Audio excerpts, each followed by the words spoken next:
Do you often think there is something missing from your wardrobe or from your outfit? But no matter what, nothing seems to work. The problem is, you may think that style is just about clothes. Working on your style in this way will never improve your style because the biggest single component is missing. You. I receive countless messages from women who have changed their lives after working with me. One such example from a student I will call Alison. This is her story.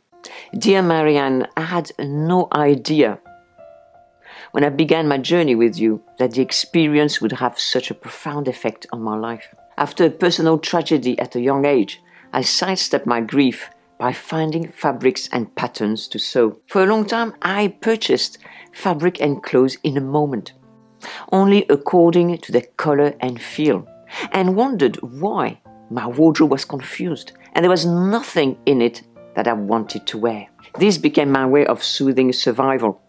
I then went on spending my working life in clothing factories, and my closet rippled with the effect of this.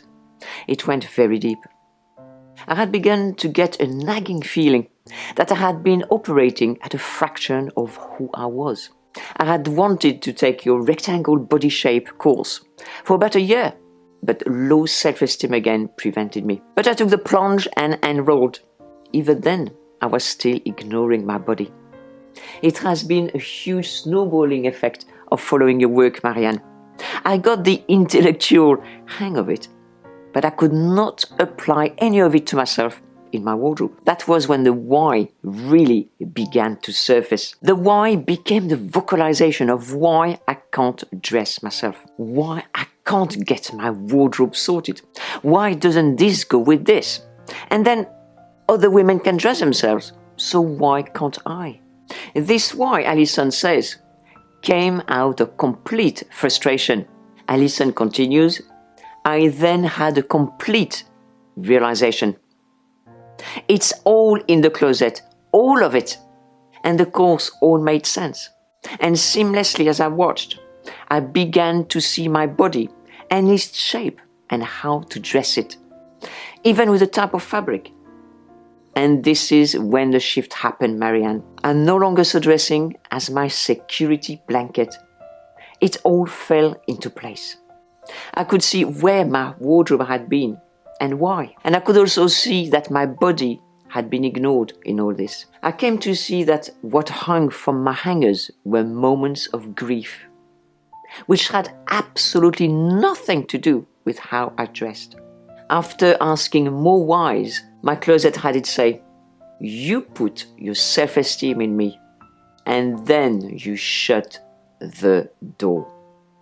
So now, Marianne, when you speak of quality, being organized and decluttered, I will no longer say, this is for others. Instead, I will say to that voice, be quiet. This is important and I need to listen. Alison said she was shaking as she wrote those words. Marianne, I thank you sincerely to your care and dedication to her closet, as it has led me to mine. The trauma is coming out of my closet and a me is going there instead. I had forgotten I had a body to dress, but through your course, you gave me permission to accept my body and taught me how to dress it. My wardrobe became at that moment simple and easy, and the relief that something that could be so difficult for me could be so easy. Alison finished by saying that she had found her style under piles of fabric, and from that she had found a style courage. So this was Alison's story. If you have experienced the true healing power of style, I would dearly love to hear from you. Please email me at info@mariannelecoeur.com. Such experience shared are moments of truth that help others find their bodies and their style from under piles of fabrics and to find their style courage. If you want to find your style courage, all you have to do is subscribe to my channel and watch my over 500 videos designed to discover your style and unleash your chic. Au revoir.